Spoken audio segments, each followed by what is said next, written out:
Dressing up. How a Victorian lady would have been properly dressed from the inside out.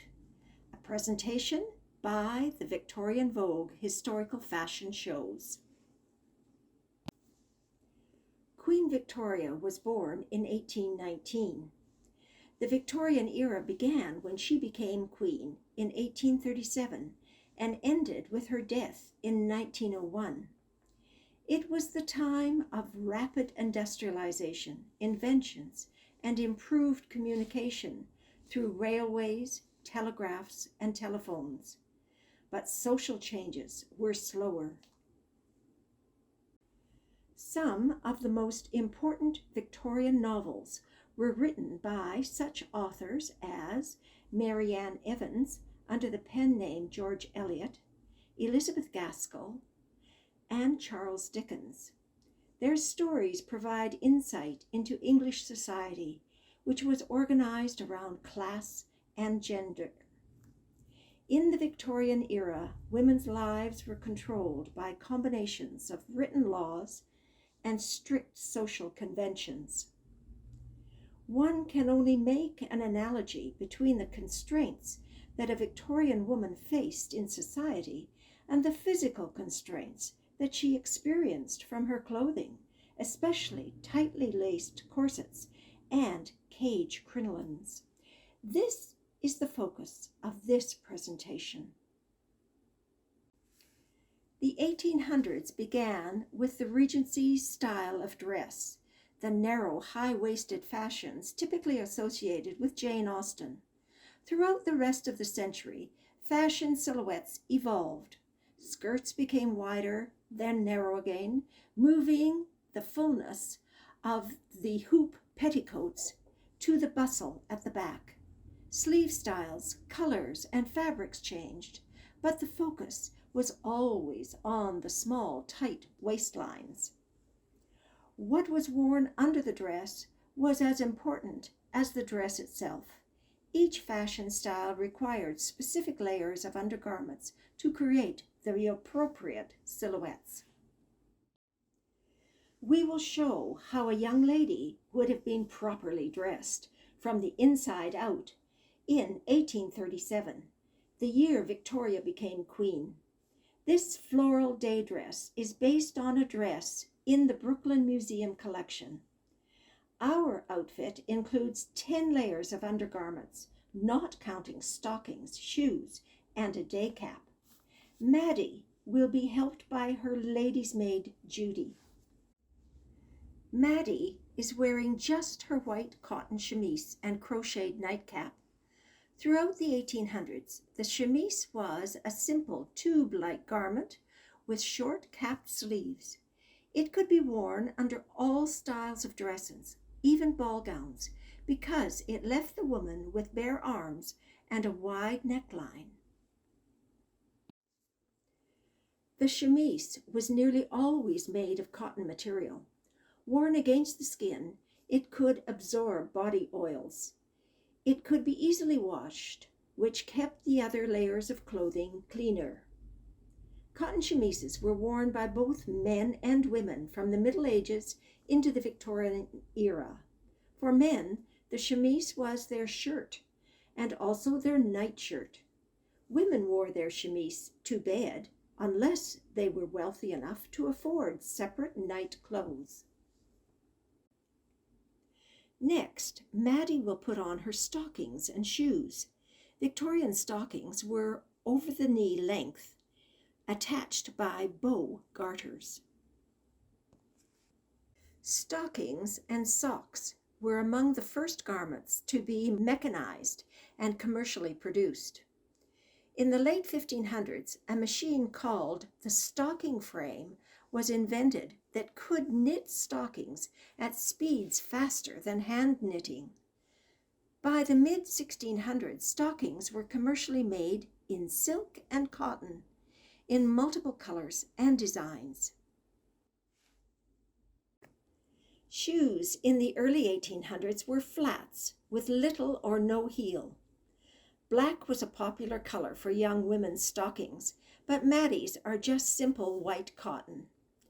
It's important to put stockings and shoes on first before the corset because once the corset is on, you can't bend over. Next, Maddie will put on her drawers. Drawers were basically a Victorian innovation. Before the 1800s, there were no lower undergarments for women. Think about that for a minute.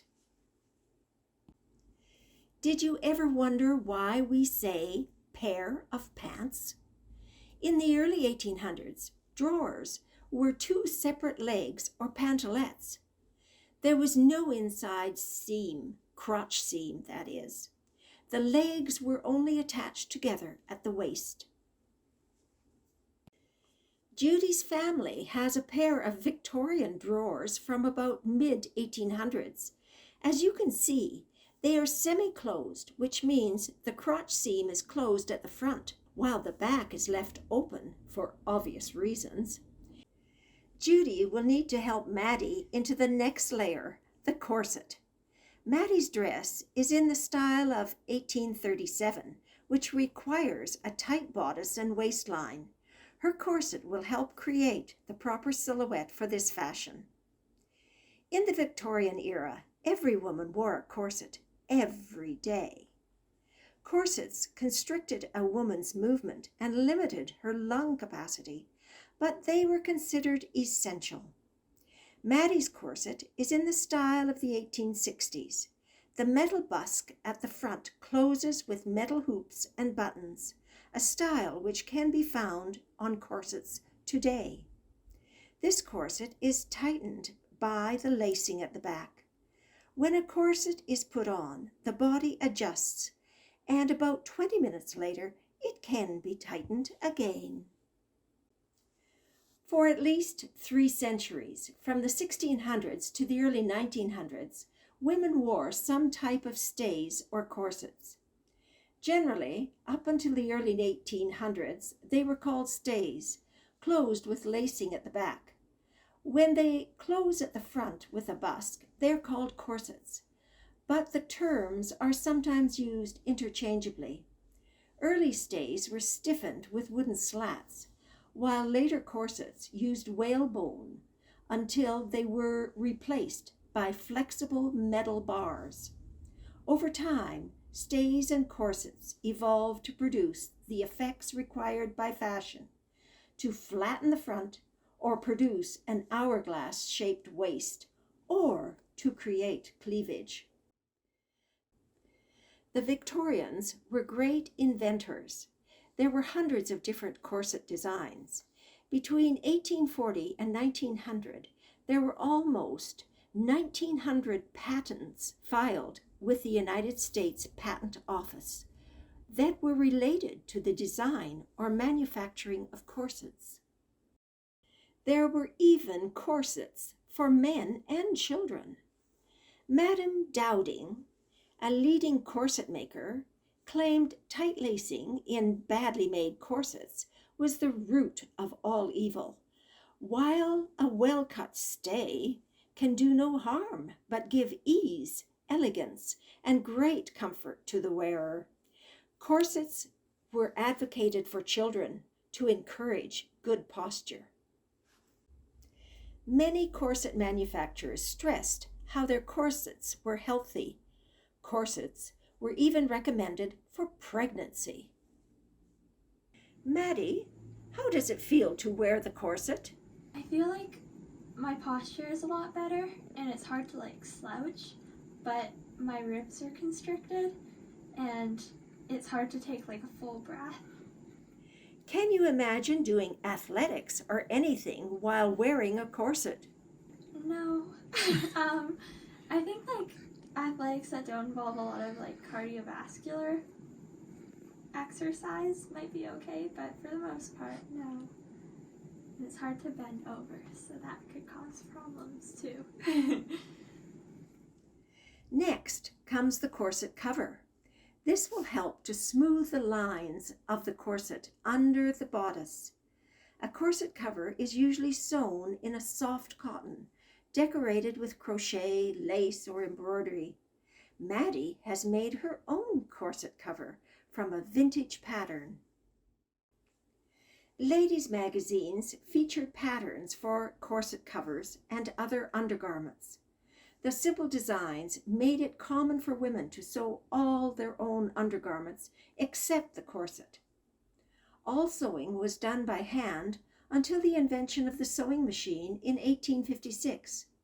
With a sewing machine, a man's shirt could be made in about 1 hour, compared to 14.5 hours with sewing by hand. In order to create the correct bell-shaped profile, Maddie will need to wear layers of petticoats to hold out the skirt.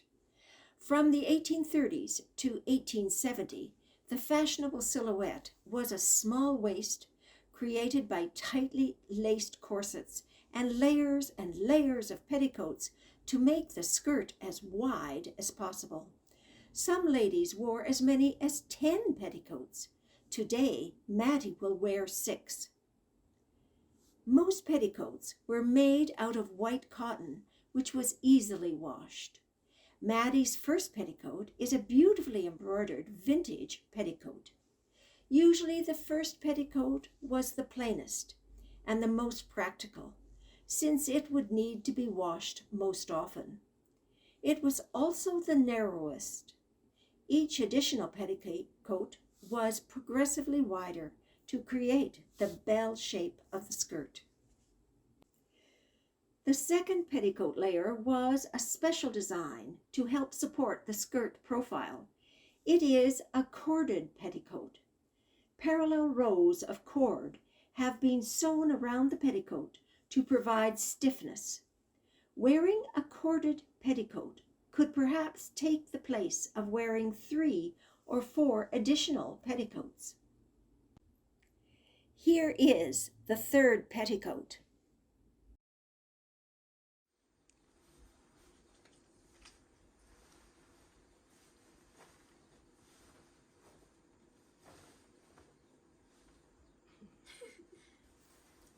Here is the fourth petticoat.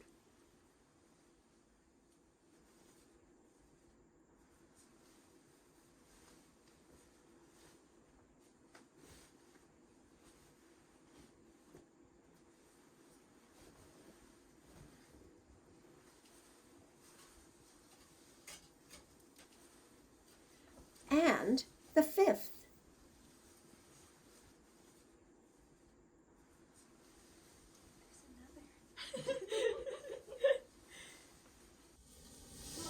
That would be very warm in winter. Yes. It would be.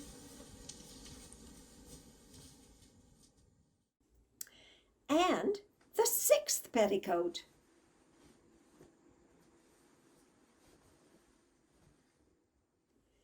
Finally, after 10 layers of clothing, the chemise, drawers, corset, corset cover, and 6 petticoats, plus shoes and stockings, Maddie is putting on her dress. It is in 2 separate pieces, a bodice and a skirt. This beige floral dress is made from printed cotton in colors that represent the soft and muted natural dyes used in fabrics before 1850. The small print floral pattern in Maddie's dress is enhanced by the green trim. This dress is a copy of a day dress from the Brooklyn Museum and is dated 1837. This style of dress was an indispensable at-home dress for middle-class women. Every woman would have some version of this basic style in her wardrobe. If you look at museum collections, there are relatively fewer ordinary day dresses like this, and almost none belonging to the poorest women.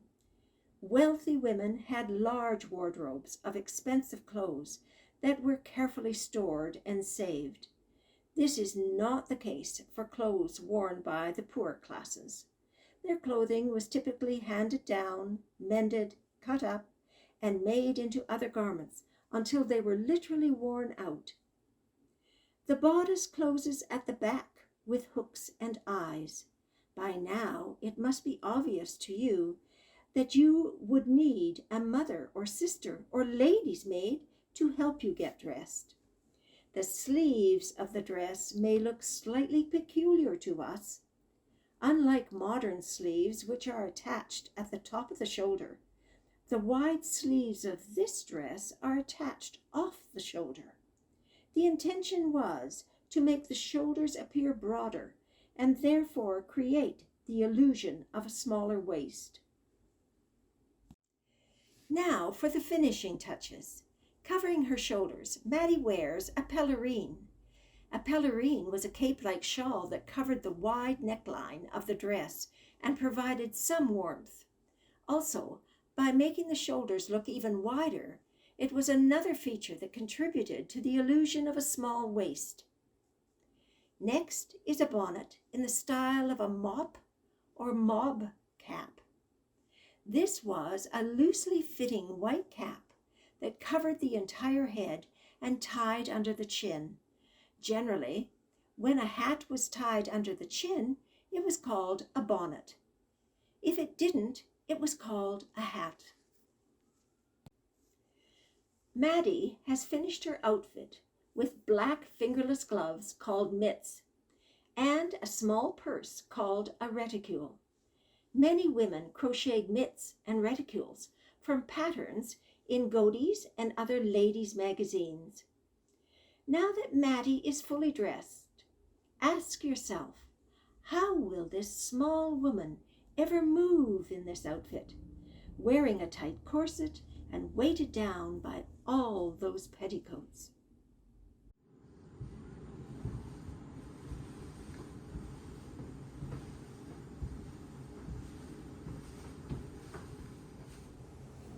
So Maddie, what does it feel like to wear those outfits? Kind of like wading through water because I kind of have to kick all of the petticoats before I take a step. And I can't move my upper body very much. And that's about as far as I can lift my arms. Does it feel heavy on the body? Yes, it feels very heavy on the lower body, like on my hips. It feels like that's where all the weight is. And also my shoulders, because the dress kind of like pulls your shoulders back. Are you warm enough? Yes. Yeah, I'd be very warm in winter. It's like having like 3 comforters on me all the time. Can you sit down? Probably.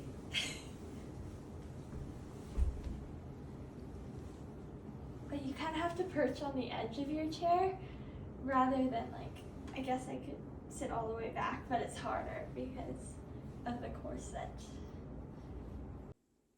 Throughout the 1800s, fashion for women became increasingly restrictive as bodices grew tighter and skirts grew wider and wider. This led to a growing social movement to free women from the physical restrictions imposed by fashion.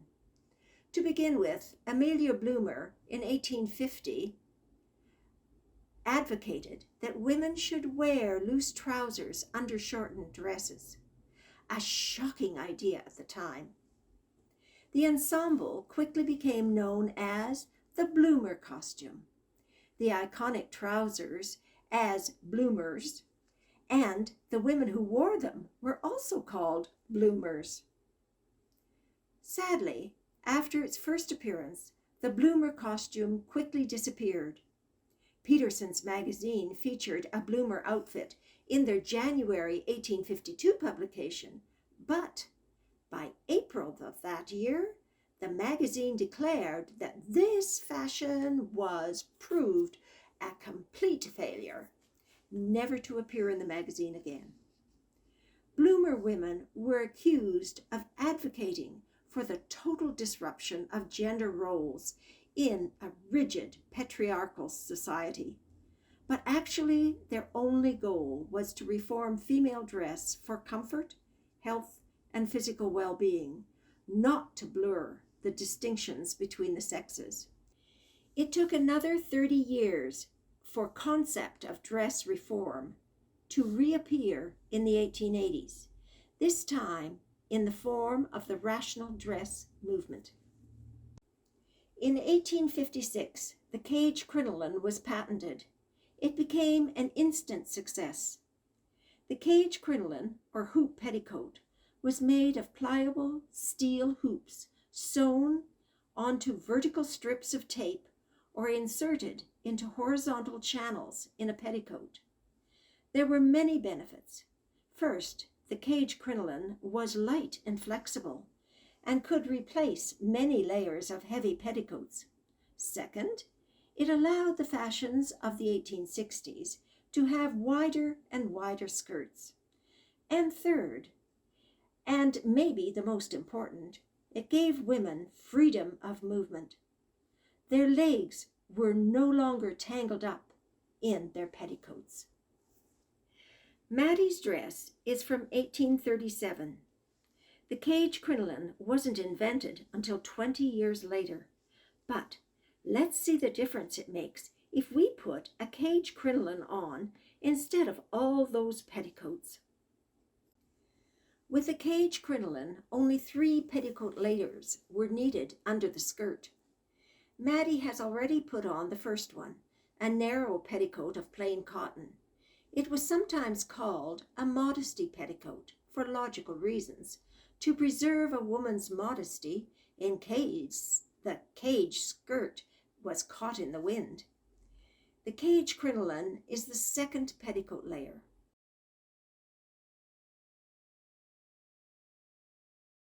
The cage dances as Mattie moves.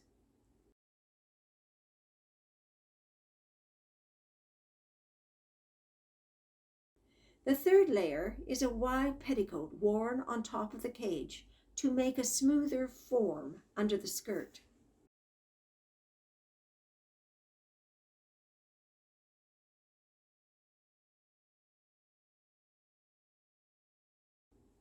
You can see that replacing the petticoats with a cage crinoline, the skirt has a fuller bell shape.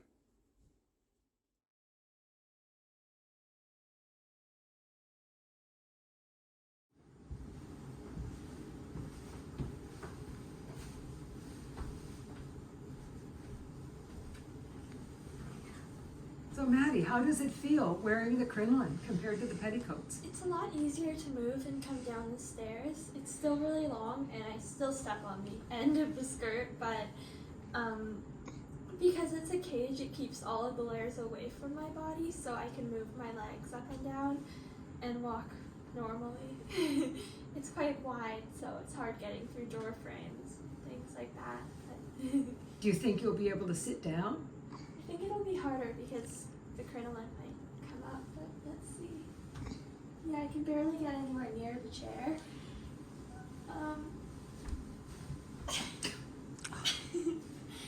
I guess so. It kind of just folds. Yeah. I guess it's bendable and it just folds under me. Can you go up the stairs?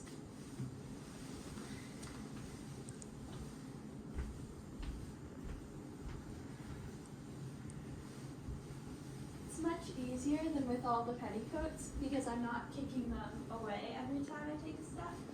But it is still difficult and I'm still being mindful not to step on the dress.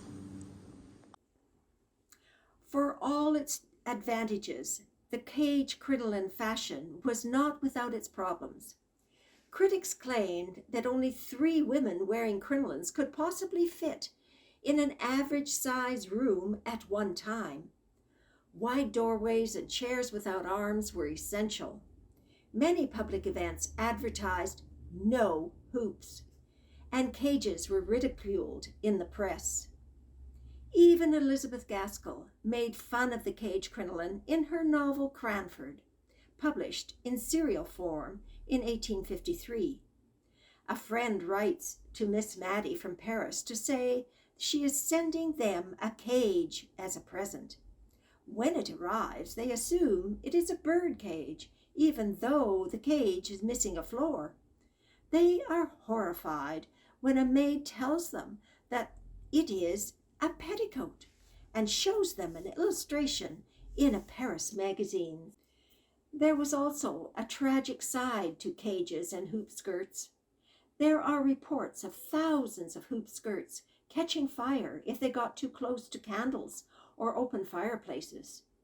On Halloween night in 1871, Oscar Wilde's sisters were at a ball.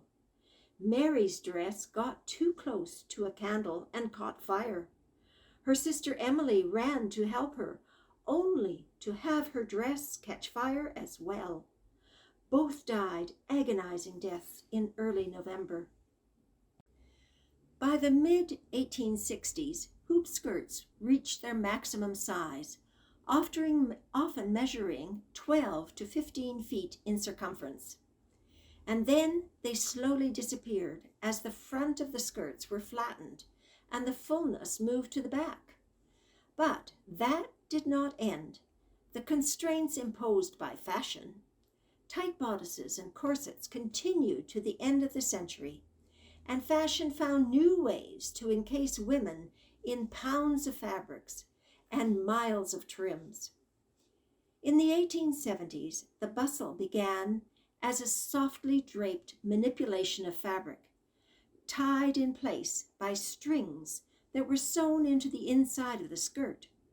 But as bustles became more pronounced in the 1880s, even shelf-like in 1884, various infrastructures were invented to support the weight of the gowns. Dresses in the 1880s were noted for their elaborate designs and the physical weight of their decorations.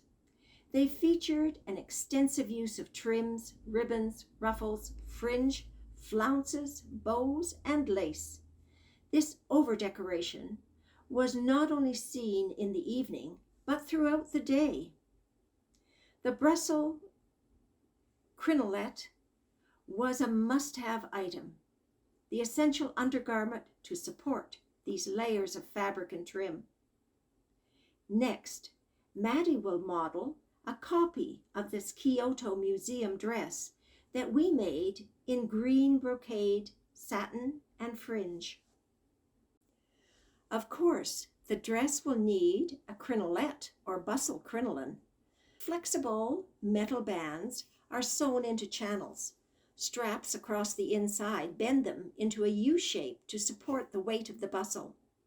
The dress only needs a simple straight petticoat, since the corset and crinolette alone will create the required silhouette for the dress. The crinolette is flexible. It can fold up like a fan when sitting down. Here is Maddie in our copy of the 1883 bustle dress from the Kyoto Museum. The 1880s fashions were defined by this rigidly structured bustle and the abundance of decoration. 30 years earlier, the bloomer movement had failed, but in the 1880s, a new group of dress reformers protested these heavy, ultra-restrictive trends. The Rational Dress Society, founded in 1881, argued against the constrictive and cumbersome mainstream fashions. They wanted to liberate women from corsets, ankle-length skirts, and other encumbering garments, arguing that women's dress prevented them from being full, productive members of society. Unfortunately, the rational dress movement had little impact on society until the bicycle craze came in the final years of the Victorian era. The bicycle was loved by men as a novelty, but for women it was absolutely liberating. Never before had women been able to get around so easily. The new woman of the era was an intellectual young female who worked, cycled, and played sports. The Victorian era was coming to an end. Many laws based on class and gender were rescinded. Strict rules of etiquette were loosened. And the suffragette movement argued for the vote for women. The feminist and suffragette Susan B. Anthony said, "I think bicycles have done more to emancipate women than anything else in the world. It gives women a feeling of freedom and self-reliance." Women needed special outfits for bicycling, with skirts that would not be caught in the spokes of the wheels. One idea was to wear trousers under a skirt that could be lifted up like Roman shades. Other styles featured bifurcated skirts, skirts that were basically very wide pants. The styles that Amelia Bloomer had advocated in the 1850s were finally in fashion. The end of the Victorian era was the end of the corset. Women's social movements such as the dress reformers and suffragettes were beginning to achieve their goals. It was the First World War that changed the lives of women forever. While the men were off fighting the war, women were needed in every profession. When the war ended, women's role in society had changed forever, and so had their fashions.